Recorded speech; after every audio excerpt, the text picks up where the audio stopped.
இதான் நம்முடைய கல்லீரல், இது நம்முடைய பித்தப்பை, இது நம்முடைய கணையம். இன்னைக்கு நிறைய பேர் பார்த்தீங்கன்னா இந்த ஃபேட்டி லிவர் பிரச்சனைனால என்ன பண்ணிட்டு இருக்காங்க தெரியுமா? ஃபேட்டி லிவர்னால சுகருக்கு மாத்திரை, ப்ரெஷருக்கு மாத்திரை, கொலஸ்ட்ராலுக்கு மாத்திரை, இன்சுலின் ஊசி. இந்த ஃபேட்டி லிவர் சரியாகணும் அப்படின்னா, முழுமையாக சரியாகணும்னா அதுக்கு ஒரே ஒரு ட்ரீட்மெண்ட் மட்டும்தான் இருக்குது, கரெக்ட் ட்ரீட்மெண்ட். அதுக்கு பேர் தான் பேலன்ஸ் டயட். நீங்கள் பேலன்ஸ் டயட் கரெக்டாக கடைப்பிடிச்சாங்க மட்டும்தான் இந்த இன்சுலின் ரசம் முழுமையாக சரியாகும். இது சரியான மட்டும்தான் என்ன சரியாகும்?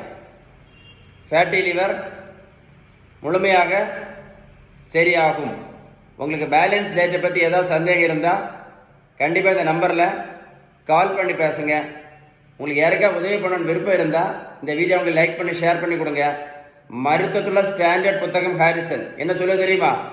இந்த மாதிரி வெயிட்டை குறைக்காமல் இருந்தீங்க அப்படின்னா திடீர் எதிர்பாராத இருதய மாரடைப்பு வரலாம். வாழ்க்கையை வேஸ்ட் பண்ணாதுங்க. ஸோ நீங்கள் பேலன்ஸ் டயட் கரெக்டாக ஃபாலோ பண்ணால் மட்டும்தான் என்ன சரியாகும்?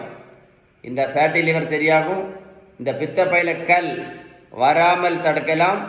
இந்த கணையம் பிரச்சனை வரக்கூடிய சுகர் நோய் வராமல் தடுக்கலாம் அப்படின்னு யார் சொன்னா? மருத்துவத்தோட ஸ்டாண்டர்ட் புத்தகம் ஹாரிசன். வாழ்க்கையை வேஸ்ட் பண்ணாதுங்க. இந்த வீடியோ உங்கள் ஃப்ரெண்ட்ஸுக்கு ஷேர் பண்ணி கொடுங்க, நிறைய யூஸ்ஃபுல்லாக இருக்கும்.